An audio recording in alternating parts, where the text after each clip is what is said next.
본문은 예수님께서 38년 된 중풍병자를 고치시자 안식일 날 이런 일을 하였다고, 예수님이 안식일을 어겼다고 따지는 유대인들과의 안식일 논쟁에 이어서 19절에서 29절에서 하나님의 아들 되신 예수님의 권한을 말씀하셨고, 그를 이어서 30절에서 47절 오늘 본문에서 예수님이 하나님이 되심, 즉 신성 5가지를 제시합니다. 이는 성부 하나님, 그리고 세례 요한, 예수님의 사역, 성경의 증언, 모세의 증언을 통해서 예수님이 하나님 되심, 예수님의 신성을 증언하고 있습니다. 예수님은 그분의 말을 증언하므로, 예수님이 하나님의 말을 증언하므로 예수님이 하나님 되심을 증거하기 원하십니다. 본문을 통해서 드러나는 예수님이 하나님 되심, 신성에 대한 5가지 증언을 통해서 예수님의 하나님 되심의 예수님의 하나님 되심의 증언은 이와 같습니다. 첫째는 예수님의 하나님 되심을 성부 하나님께서 증언하십니다. 하나님께서는 예수님께서 세례를 받으실 때, 세례 요한에게 세례를 받을 때 이는 내 사랑하는 아들이요라고 증언하셨습니다. 직접 하나님께서 증언하신 것입니다. 그리고 하나님께서 변화산에서 상에 있을 때 제자들 3명이 같이 갔는데, 이는 내 사랑하는 아들, 내 기뻐하는 자라, 너희는 그를 믿으라라고 하나님께서 분명히 하나님의 아들이신 예수님을 증언하셨습니다. 그리고 하나님께서는 예수님께 인류 구원을 위한 여러 가지 권한을 임하셨습니다. 그리고 예수님이 하나님 되심을 그렇게 함으로써 증언하셨습니다. 뿐만 아니라 구약의 제사, 성전, 성막의 제도들, 구약의 여러 증거들을 통해서 예수님이 하나님 되심을 하나님께서는 증언하셨습니다.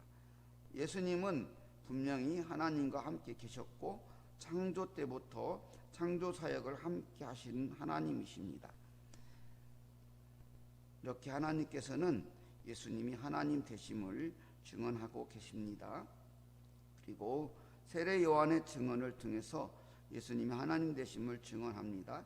세례 요한은 구약 성경에서 하나님과 이스라엘 백성과의 관계를 신랑과 신부로 비유하는 말씀처럼 유대인들이 일찍이 자기들이 하나님의 신부로, 이렇게 하나님의 백성이다 신부로, 하나님은 신랑으로 이렇게 알고 있는 점을 활용해서 예수님은 신랑, 그리고 세례 요한 자신은 신부인 이스라엘 백성들, 그리고 사람들을 예수님께로 인도하는 친구, 이렇게 증언하였습니다. 그렇게 이 세례 요한의 증언을 통해서 예수님은 하나님이심을 증언하는 겁니다. 그리고 세상의 죄를 지고 가는 어린 양, 구원자 되신 예수님을 증언하고 있죠. 또 자신이 예수님의 오실 길을 준비하는 자, 신랑 되신 예수님이 오실 길을 밝히는 등불. 유대인들이 밤에 결혼식을 하다 보니까 등불을 밝혀요. 유대인들은 밤에 결혼식을 지금도 하더라고요. 그쪽 지역에 가면은 저도 이렇게 가봤었는데, 이렇게 밤에 한 날이 어두워지면 막 결혼식을 해요. 막 잔치를 하고 12시까지는 막 뛰고 막 그러더라고요. 밤에 해요, 진짜. 그 밤에 하니까 등불을 그때는 밝혔잖아요. 자기는 그 등불 같은 존재라는 거예요. 그런데 빛 대신 예수님이 오면 자기는 사라져야 될 존재라는 거예요. 그렇게 분명히 세례 요한은 자기가 어떤 역할을 해야 될 사람이고 예수님 어떤 분인지 이렇게 세례 요한은 증언하고 있어요. 그리고 또 세례 요한이 말하잖아요. 나는 회개의 세례를 베풀지만 성령으로 세례를 베푸실 분이 오실 텐데 그분이 바로 누구다? 예수님이시다. 바로 예수님이 우리들이 일찍이 기다리던 메시아, 이스라엘 구원한 인류의 구원자 메시아 예수님이라고 세례 요한은 분명히 증언하고 있습니다. 이처럼 세례 요한의 증언을 통해서도 예수님은 하나님이심을 증언하고 있습니다. 그리고 예수님 스스로 예수님의 사역을 통해서 예수님이 하나님 되심을 증언하고 계십니다. 예수님께서는 당시 사람으로는 가능치 않은 38년 된 중풍병자를 고치셨고, 죽은 나사로는 지금도 불가능하죠. 죽은 나사로를 살리셨고, 거라다 귀신을 쫓아냈죠. 나병 자를 치료해 주셨고, 맹인의 눈을 뜨게 해주시고, 수많은 기적과 이사를 일으키셨어요. 요한복음에는 이러한 많은 기적과 이사들이 예수님이 누구인가를 증언하는 것들이에요. 예수님은 누구다? 하나님이시다라는 걸 증언해요. 왜 요한복음에 유독 이런 기사들이 많이 나오는 이유는 뭐냐면, 그때 유대 요한 복음이 기록되고 통용됐던 당시의 우리로 말하면 봉상교회, 그러면 거기 그때는 유다 공동체라고 말하거든요. 그 유대 공동체 내에 예수님을 그 당시에 그 이원론적 사고를 가진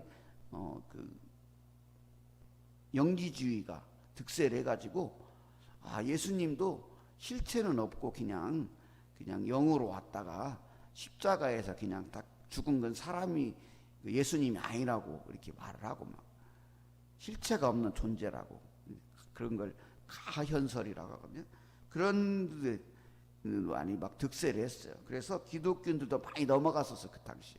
그래서 그게 아니고 예수님은 분명히 하나님이신데 우리와 같은 육체를 가진 하나님이시라는 것, 그리고 그 십자가의 죽으심은 분명한 사실이고, 그 예수님은 그 육체의 부활을 이루신 분이라는 것을 증거하기 위해서 강조하고 있는. 그래서 그 예수님이 했던 그러한 일들, 그런 것들을 세세히 기록하면서 이게 사실이라고 얘기를 하는 거예요. 그 사실로 받아야 된다. 분명히 존재했던 분이라는 거예요. 그런데 그러한 일들을 하실 수 있는 분은 하나님께서 주신 능력, 그 하나님만이 가능하다는, 그래서 예수님 하나님이라고 얘기하는 거예요. 그렇게 예수님 스스로 그렇게 말씀하시잖아요. 나는 하나님에 대해서 잘 알고 보았고, 그 하나님의 일을, 하나님의 뜻을 내가 이렇게 이루기 위해서 세상에 왔다. 그리고 오늘 본 것처럼 나의 영광을 위해서가 아니고 하나님의 영광을 위해서 나는 이렇게 하고 있다. 그리고 하나님께 철저히 나는 하나님의 뜻에 따라서 내 뜻이 아니고 하나님의 뜻에 따라서 움직이고 있다고 말하고 있어요. 그리고 많은 논쟁들을 해요. 그런 논쟁들을 통해서 나는 죄사함을 할 수 있는 존재. 그럼 유대인들의 사고, 죄를 살 수 있는 사람은 하나님밖에 없거든요. 그래서 하나님이다. 이렇게 예수님 스스로 나는 하나님이라는 거, 신성을 가진 하나님이라는 걸 증언했어요. 그리고 성경의 증언들을 통해서 예수님이 하나님 되심을 증언했어요. 우리가 알고 있는 창세기 3장 15절을 보면은 장차 오실 아담의 후손, 그 여자의 후손이라고, 여자의 후손이 이 마귀의 뱀의 발꿈치를 밟을 것이라고, 머리통을 깨뜨릴 거라고 했잖아요. 십자가의 사건을 예언하는 거잖아요. 그 예수님에 대한 예언이거든요. 거기로부터 시작해서 아브라함, 다윗 쭉 이어지면서, 다윗도 자기 다윗을 통해서, 아브라함도 자기의 자손을 통해, 자기의 혈통을 통해서 메시아가 날 것을 알았잖아요. 아브라함도, 다윗도 마찬가지고, 그 메시아가 바로 예수님이라는 거예요. 그러기 때문에 그 예수님은 하나님이라는 거예요. 그리고 성경은 구약 성경은 오실 그 예수님, 메시아 된 얘기를 통으로 봤을 때 그렇게 이해할 수 있다는 거예요. 성경을 이해하는 방식이 여러 가지가 있는데, 그렇게 구속사적 관점에서 구약 성경을 오실 예수님에 대한 이야기, 또 그렇게 정리를 하면 그렇게 되거든요. 그리고 신약 성경은 오신 예수님에 대한 이야기.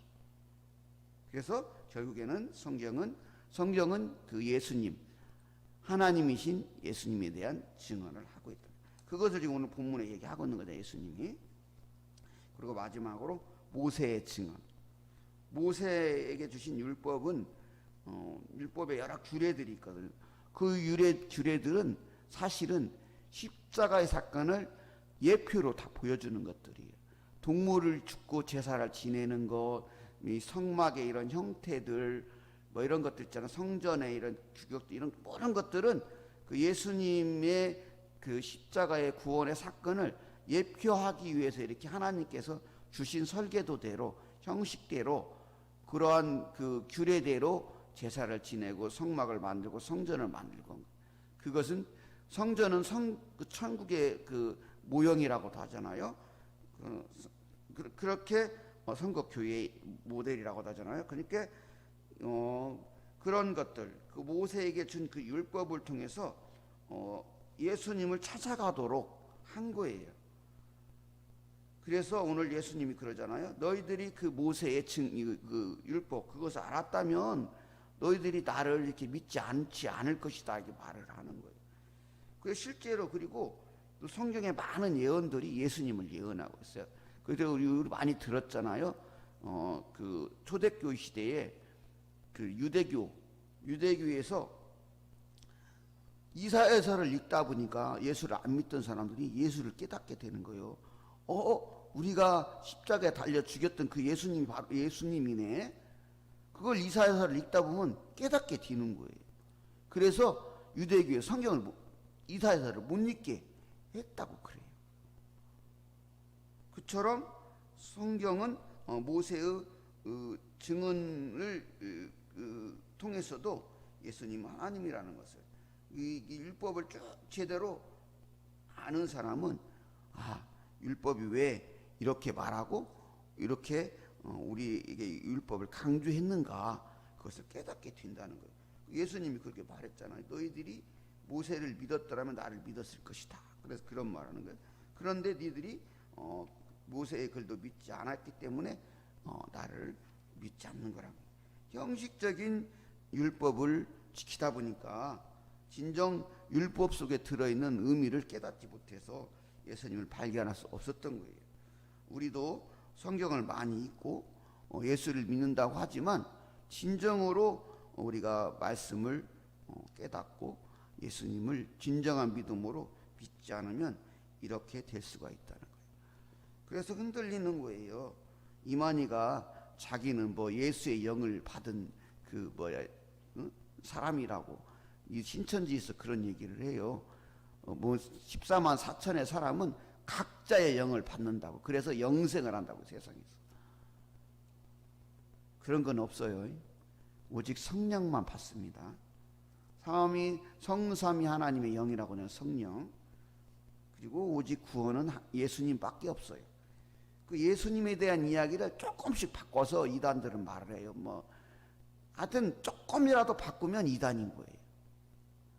아무리 목사님이고 뭐고 그래도 그 예수님에 대한 이야기를 조금이라도 바꾸면 가짜예요. 예수님 위에는 구원의 길이 없는 거예요. 다른 길이 있다면 뭐더러 옛날에 그 수많은 사람들이 십자가에서 죽어가면서 오직 예수를 유치고 예수님을 믿었겠어요. 예수님 위에는 다른 길이 없어요. 그걸 우리는 분명히 하나요. 그런데 그 예수님은 창조주이시고 구원주이시고 심판하실 주님이세요. 이만희가 아니고 누구도 아니고. 혹시 이 말씀을 듣는 신천지 신자가 있다면 분명히 깨닫기를 바라겠어요. 오직 예수님 뿐이에요. 그것을 오늘 그 예수님이 바로 하나님이시라는 것을 오늘 말씀 통해서 우리에게 얘기해 주시는 거예요. 예수님은 하나님이세요. 그러나 그 예수님은 우리의 육신을 입으시고 사람으로 오셨던 예수님이에요. 그게 중요한 이유는 그렇기 때문에 예수님이 우리의 형편과 처지와 성정을 다 아는 거예요. 그리고 우리들이 느꼈을 그 아픔과 고통을 예수님이 느낀 거예요. 그래서 예수를 믿는 것은 살아있는 신앙이에요. 다른 종교들의 그런 종교가 있는가 모르겠어요. 그리고 그 예수님, 신이신 예수님이 자신이 창조했던 피조물인 우리를 위해서 죽으셨던 거예요. 그게 사실이라는 거예요. 이 사실이 어떤 다른 종교에서 믿어지겠습니까? 여타의 다른 종교들은 그 신을 섬기기 위해서 자신이 죽고 심지어는 자신의 자녀까지 부살라 바치잖아요. 그러나 우리 기독교는 신이 자신의 창조한 존재들을 위해서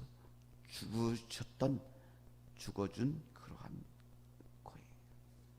그래서 우리가 이 하나님의 사랑을 안다면 우리가 그렇게 마음 놓고 이렇게 세상을 살아갈 수가 없어요. 그렇게 하나님이신 예수님은 우리를 위해 죽으셨고 부활하셨고 다시 우리를 영원한 하나님 나라로 인도하기 위해서 오실 거예요. 믿는 자에게는 소망이 되겠지만 믿지 않는 자에게는 심판과 멸망의 날이 되는 것입니다. 우리가 이 요즘의 이 세태를 보면서 더더욱 느끼는 게 우리의 소망은 어디에 있는가? 오직 하나님 나라에 있습니다. 하나님 나라의 소망이 확실하지 않으면 좀 흔들릴 수밖에 없는 세대로 우리가 살고 있어요. 어려워질 것입니다. 예수를 믿는 것이 결코 쉬워지지 않을 거예요. 여러분의 자녀들이 과연 내가 하늘나라에 간 뒤에도 믿음을 지킬 수 있을까? 장담할 수 없는 세대가 도래하고 있습니다. 분명한 믿음을 가져야 돼요. 그 무엇보다도 천국의 소망을 확실하게 가져야 됩니다. 예수님을 통해서만 그 길에 이룰 수 있습니다. 그 확실한 믿음을 가지고 구원의 소망을 이루는 복된 봉상교회와 성도님 되기를 소망합니다.